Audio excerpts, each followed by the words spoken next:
సాక్షిలో ఒక డిబేట్ చేశారండి. చంద్రబాబు నాయుడు గారు ముఖ్యమంత్రి అయ్యి, అంటే మొదటిసారి ఆయన ముఖ్యమంత్రి అయ్యి నిన్నటికి 30 ఏళ్ళు. దానిపైన సెపరేట్‌గా సాక్షిలో ఒక డిబేట్ పెట్టి, ఆ డిబేట్‌లో సాక్షి యాంకర్ ఈశ్వర్ గాడు, కొమ్మినేని శ్రీనివాసు, లక్ష్మీ పార్వతి, అలాగే దేవులపల్లి అమర్ అనుకుంటా. ఈళ్ళ నలుగురు కూర్చొని చెప్పుకొచ్చారండి ఉపన్యాసాలు. మామూలు ఉపన్యాసాలు కాదు. అంతా బానే ఉంటది. ఇక లక్ష్మీ పార్వతి మాట్లాడితే మనకు తెలిసిందే. ఎంతసేపు వెన్నుపోటు అంటది, తన గొప్పతనం గురించి చెప్పుకుంటది. ఇంకా చాలా చెప్పుకుంటది. నా అంత ఉత్తమురాలు, నా అంత మంచి మనిషి ఇంక ఈ భూ ప్రపంచంలో ఎవరు లేరని చెప్పేసని. లక్ష్మీ పార్వతికి తోడు ఈ మధ్యన కొమ్మినేని శ్రీనివాస్ తయారయ్యాడండి. మాట్లాడితే ఈ మధ్యన లక్ష్మీ పార్వతి భజన చేస్తున్నాడు. ఆ రోజుల్లో లక్ష్మీ పార్వతి దేవత అంట. లక్ష్మీ పార్వతి కనబడితే చాలని చెప్పేసని ఏకంగా బస్సులేసుకొని జనం లక్ష్మీ పార్వతి ఇంటి చుట్టూ తిరిగేవారంట. కరుణిస్తే చాలని చెప్పేసి అనుకునేవారట. ఎక్కడ దొరుకుతరు ఇది? ఒకసారి ఆ వీడియో వినిపిస్తా చూడండి. ఆడు మాట్లాడడం, ఈవిడ సిగ్గుపడిపోవడం. లక్ష్మీ పార్వతి ఆమె వల్లే పార్టీకి లక్కీ పార్వతి మీ అందరికీ తెలుసు పేపర్ లో లక్కీ పార్వతి నా పేరు. నాకు ఆశ్చర్యం వేస్తుంది ఈశ్వర్ గారు. ఆ రోజుల్లో లక్ష్మీ పార్వతి గారు చూస్తే చాలు, అబ్బా ఆవిడ కాళ్ళకి దండం పెడితే చాలు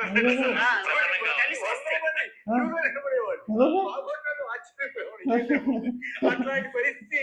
మరి నువ్వు కూడా వెళ్ళి మొక్కపోయావా కొమ్మినేని? నువ్వు కూడా వెళ్ళి కాళ్ళు మొక్కు లక్ష్మీ పార్వతి. మరి రోజు మీ స్టూడియోలోనే ఎడుతుంది కదా, రోజు మీతోనే ఎడుతుంది కదా అక్కడ. మరే మీకేం అదృష్టం కలగలేదే? మీ జీవితాలు మారిపోవాలి కదా. ఆవిడేమో లక్కీ పార్వతి అని చెప్పేసి ఆవిడ చెప్పడం, నువ్వు ఏకంగా దేవత. ఆవిడ చూస్తే చాలు, ఆవిడ కనబడితే చాలు, ఆవిడ కాళ్ళ మీద పడిపోయేవాళ్ళు 100 మంది ఏకంగా క్యూ కట్టేసేవారట. మా బోటోళ్ళు ఆశ్చర్యపోతాం అంటాడు.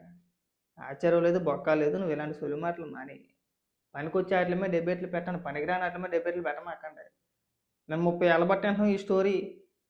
మాట్లాడితే ఎన్నిపోటు అంటారు, మాట్లాడితే ఇంకోటి అంటారు, ఇంకోటి అంటారు. ఇంకా నా అంత ఉత్తమరాలు నేను ఎవరో లేరని చెప్పేసి లక్ష్మీ పార్వతి మాట్లాడుతుంది. ఎందుకు మాట్లాడతారో మీకు ఒక క్లారిటీ ఉండదు.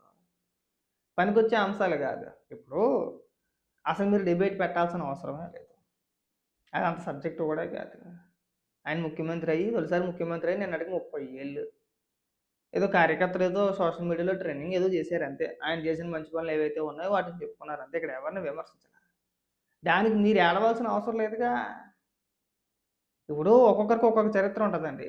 అలాగే జగన్మోహన్ రెడ్డికి ఒక చరిత్ర ఉంది. అది నేను చెప్పేది కాదు. రాష్ట్రంలో ఎవరిని అడిగినా కానీ చెప్తారు. తండ్రి 6 ఏళ్ళు అధికారంలో ఉంటే, అంటే తండ్రి 6 ఏళ్ళు ముఖ్యమంత్రిగా ఉంటే లక్షల కోట్ల రూపాయలు అవినీతి చేసి 16 నెలలు జైల్లో చెప్పకూడదు తిని 43,000 కోట్ల రూపాయలు జప్తు చేశారు సిబిఐ. అలాగే 10 ఏళ్ల పైబడి బెయిల్ మీద బతుకుతున్నాడు. ఇదొక హిస్టరీ. జగన్మోహన్ రెడ్డికి ఉన్న హిస్టరీ ఎవరికి ఉండదు. అలాగే చంద్రబాబు నాయుడు గారికి ఒక హిస్టరీ ఉంది. ఆయన చేసిన మంచి పనుల గురించి కార్యకర్తలు చెప్పుకుంటారు. అది తప్పేం కాదు. దాని గురించి మనం ఏడకూడదు. మనం ఏడ్చి ఒక డిబేట్ పెట్టకూడదు. అది తప్పది. ఇలా మీరు ప్రతిదానికి చేసుకుంటా పోతే రేపు పొద్దున్న జగన్మోహన్ రెడ్డికి సంబంధించి మంచో చెడో ఏదో చేసాడో తగలడ్డాడు ఇంకోటో పుట్టినరోజో పెళ్లి రోజో ఇంకోటి ఏదో రోజు వచ్చి రాకుండా రాదుగా. మరి అలాంటి రోజున కూడా ఇలాగే చేస్తే బాగుంటుందా? ఇది ఎక్కడ దిక్కుమాలేదో మాకు అర్థం కావట్లా. ఆ ఈశ్వర్ గారికి ఎలాగ తలా తోకలేదు. కొమ్మినేని శ్రీనివాసు నీకు అంత వయసు వచ్చింది, ఏ డిబేట్లో పాల్గొనాలి, ఏ డిబేట్లో పాల్గొనకూడదు, ఏం మాట్లాడాలని చెప్పి నీకన్నా వైన ఉండొద్దు. పైగానట్టు ఏదో కానీ చెప్పుకొచ్చారండి, మాకు రాజకీయ వ్యామోహం లేదు. ఆ రోజుల్లో చంద్రబాబు నాయుడు గారు పలానా నాయకులతో అలా అన్నారు, ఇలా అన్నారు, నేను చాలా ఉత్తమరాలని చెప్పుకొచ్చింది. నీ గురించి అనుకుంటా ఎర్రబెల్లి దయాకర్ ఎవరో ఆయన పేరు ఏదో ఉంది, తెలంగాణ బీఆర్ఎస్ పార్టీ. ఒకప్పుడు తెలుగుదేశం కానీ ఇప్పుడు బీఆర్ఎస్ అనుకుంటా. ఉన్నాడో లేదు తెలియదు నాకు. తెలంగాణ రాష్ట్ర రాజకీయాల గురించి పెద్దగా పట్టించుకోగా తెలియదు. ఆయన ఏం చెప్పుకొచ్చాడు ఏబిఎన్లో కూర్చొని, పాపిడి పిల్లలకి, వడ్డానాలకి, షివరింగులకి, నెక్లెస్లకి ఎమ్మెల్యే టికెట్లు, మంత్రి పదవులు ఆఫర్ చేసామని చెప్పేసి ఆయన చెప్పలేదా? నేను ఎందుకు చెప్తున్నానంటే ఇది అదే ఏబిఎన్లో దేవినేని నెహ్రూ గారు చంద్రబాబు నాయుడు గారు కొన్ని మాటలు అన్నారని చెప్పేసి అని ఒక ఇంటర్వ్యూలో చెప్పారంట. దాన్ని ఇక్కడ ప్రస్తావించారు. మరి అదే ఏబిఎన్ ఇంటర్వ్యూలో అదే రాధాకృష్ణ గారితో లక్ష్మీ పార్వతి గురించి చెప్పుకొచ్చారు కదా, కథలుగా చెప్పుకొచ్చారు కదా. నాకు వడ్డాను ఇవ్వండి, మీకు మంత్రి పదవి రిఫర్ చేస్తాను, నేను ఇప్పిస్తాను అని లక్ష్మీ పార్వతి మమ్మల్ని అందే అని చెప్పేసి అని చెప్పుకొచ్చారు కదా. మరి దాని ప్రస్తావన తేలేదే. లక్ష్మీ పార్వతి కథలో అంటే ఆవిడ చరిత్ర కథలుగా చెప్తారు సీనియర్ నాయకులు. మనకేం తెలిసి వచ్చింది ఏమి లేదులే కానీ అప్పుడు జరిగిన నాటికి మనం బుడ్డగాలం సరిగా మన నిక్కర్లు వేసుకుని కూడా తిరిగి వాళ్ళం కాదు. మనకి చరిత్రల గురించి మనకు తెలియందే మనం మాట్లాడకూడదు. ఆ రోజు ఏం జరిగిందనేది ఎవరికి తెలియదు. ఒకవేళ వాళ్ళు అన్నారు వీళ్ళు అన్నారు అని చెప్పుకుంటా పోతే మనం కూడా బోల్డ్ కథలు చెప్పొచ్చు. నీకు మంచిగా చెప్పేవాళ్ళు ఉంటారు, నీ గురించి చెడుగా చెప్పేవాళ్ళు ఉంటారు. మీది ఒక వర్షన్ ఉంటుంది, మాది ఒక వర్షన్ ఉంటుంది.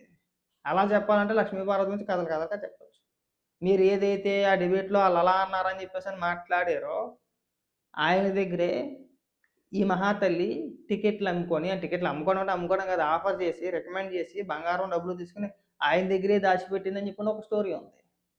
చివరికి ఆయనే హ్యాండ్ ఇచ్చాడని చెప్పేసి ఇంకొక స్టోరీ ఉంది. ఆ తగు మళ్ళీ మీరు చెప్పుకొచ్చారు కదా ఇందాక ఒక సినీ నటుడు అని చెప్పేసి ఆయన మధ్యలోకి వెళ్ళి ఎంటర్ అయితే ఏం పీక్కుంటారు రూపాయి బిల్లేమను అని చెప్పేసి అని అయిందని కూడా కథలు కథలుగా చెప్తూ ఉంటారు. పేర్లు అప్రస్తుతం బాగోదు మళ్ళీ. ఈ డైలాగులన్నీ చెప్పొద్దండి. ఎవరు ఉత్తమం ఏం కాదు ఇక్కడ. ముఖ్యంగా లక్ష్మీ పార్వతి. ఇంక నువ్వు దేవత దెయ్యం అని చెప్పేసి ఎంతసేపు ఇంకా లక్ష్మీ పార్వతి భజన నేటి కొమ్మినేను ఇంకా. ఈ మధ్య నీకు ఇదొక ఫ్యాషన్ అయిపోయింది బాగా. వయసు మీరి కొద్ది నీకు పిచ్చి మీద తిరిగిపోతుంది. చాలు రుద్దేశం చాలు. ఆ రోజుల్లోని ఈ రోజుల్లోని లక్ష్మీ పార్వతిని ఎప్పుడు ఒకేలా చూశారు. ఆ రోజుల్లో ఏం దేవత ఏమో అయిపోలా. ఆ రోజుల్లో దేవత అయిపోయింది, ఈ రోజుల్లో దెయ్యం అయిపోయిందా? కుటుంబ సభ్యులు పెళ్ళికో లేదంటే పుట్టినరోజుకో లేదంటే సావుకో లేదంటే ఇంకోటి ఏదైనా సరే మంచికో చెడుకో ఒక శుభకార్యానికి పిలవరు. శుభమో అశుభమో మంచో చెడు ఏదైనా కొంపలో ఏదైనా ఒక కార్యక్రమం జరిగితే బొట్టెట్టి మా ఇంటికి రామ్మా పలానా రోజు పుట్టినరోజు ఉందా లేదంటే పెళ్లి రోజు ఉంది లేదంటే మేము పలానా కార్యక్రమం చేసుకుంటున్నాం లేదంటే మేము పలానా గుడికి వచ్చాం నైవేద్యం పెట్టుకుంటున్నాం ఇంటికి రా అని చెప్పేసి సొంత కుటుంబ సభ్యులు బొట్టెట్టి పిల్లరు. ఎందుకు లేరా బాబు ఆదరిద్రం మనకు అంటుకుంటుందని చెప్పేసి నువ్వు దేవతను చేసేసాడు ఇంకా. ఏ రోజున చూసావా లక్ష్మీ పార్వతి తన బంధువుల ఇంటికి వెళ్ళి నేను పలానా ఫంక్షన్కి వెళ్ళాను. బంధువులు వద్దండి, సొంత కొడుకు పిలవడు. తన కన్న కొడుకు పిలవడు. పుట్టినరోజుకైనా పెళ్లి రోజుకైనా మనవడు ఉన్నాడు వాళ్ళకి కుటుంబంలో ఉందిగా లేకుండా లేదుగా. వెళ్ళిందా ఏ రోజైనా పిలిచారా? మరి ఎవరిని దేవతం చేసి ఎవరి మీద రుద్దేస్తున్నావు నువ్వు ఇక్కడ? నువ్వు రుద్దేసుకో వెళ్ళి. లక్ష్మీ పార్వతి పూట నీ దేవుడి మొదలు పెట్టుకో.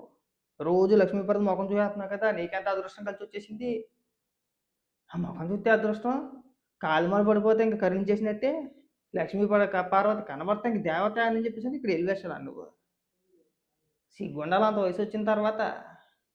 ఒక పక్క చంద్రబాబు నాయుడు గారిని విమర్శించడం, ఒక పక్క లక్ష్మీ పార్వతిని పొగట్టడం. ఇదే లక్ష్మీ పార్వతి ఒకనొక దశలో రీసెంట్గానే ఒక సంవత్సరం కిందట అనుకుంటా ఎన్టీఆర్ గారిని కూడా విమర్శించింది ఆవిడ ఫోన్లలో ఎంత బండబూతులు తడుతుందో ఎన్టీ రామారావు గారిని అందరికీ తెలిసిందే. మేము ఎన్నో ఆడియో కాల్స్ కూడా చాలా రకాలుగా మాట్లాడుతుంది. టీవీల ముందుకు వచ్చి నటించేస్తుంది ఇక్కడ. మీ నటనా కార్యక్రమాలు ఏమన్నా ఉంటే మీ ఇళ్లలో చూపించుకోండి, కానీ టీవీలకి ఎక్కేసి ఇక్కడ ఎలా జరిగింది అక్కడ ఎలా జరిగిందని చెప్పేసి రుద్దే మాకండి. గత చరిత్ర అది. ఆ రోజు జరిగింది అందరికీ తెలిసిందే. తర్వాత లక్ష్మీ పార్వతి పార్టీ కూడా పెట్టింది. ఏమైంది? డిపాజిట్లు రాలా. ఆ రోజు నుంచి ఈ రోజు వరకు తెలుగుదేశం పార్టీ బతుకుందంటే దానికి కారణం చంద్రబాబు నాయుడు గారు. ఎవడు ఒప్పుకున్నా ఒప్పుకోకపోయినా అది వాస్తవం. అది ఇవాళ తెలుగుదేశం పార్టీ ఇన్నాళ్ళు ఉందంటే కారణం చంద్రబాబు నాయుడు గారు కాదా? లక్ష్మీ పార్వతి చేతుల్లో పెట్టితే ఎప్పుడో తుడిచికెళ్ళిపోతుంది మొత్తం పార్టీ. ఇంకెప్పుడు కూడా ఇలాంటి పనికిమాలిన డిబేట్లు చేయమాకు కొమ్మనేని లేదంటే ఈశ్వర్ అయినా సరే. పనికొచ్చే డిబేట్లు ఏమైనా ఉంటే చెయ్యండి. దీనివల్ల ఒక్క రూపాయి ఉపయోగం లేదు ఎవరికైనా. పోనీ రాష్ట్ర ఆర్థిక వ్యవస్థ గురించో లేదంటే ఉపాధి గురించో పరిశ్రమల గురించో వాటిపైన ఏదైనా డిబేట్ పెడితే కాస్త ఉపయోగం ఉంటుందేమో. వీటి వల్ల ఏం ఉపయోగం గుర్తుపెట్టుకోండి.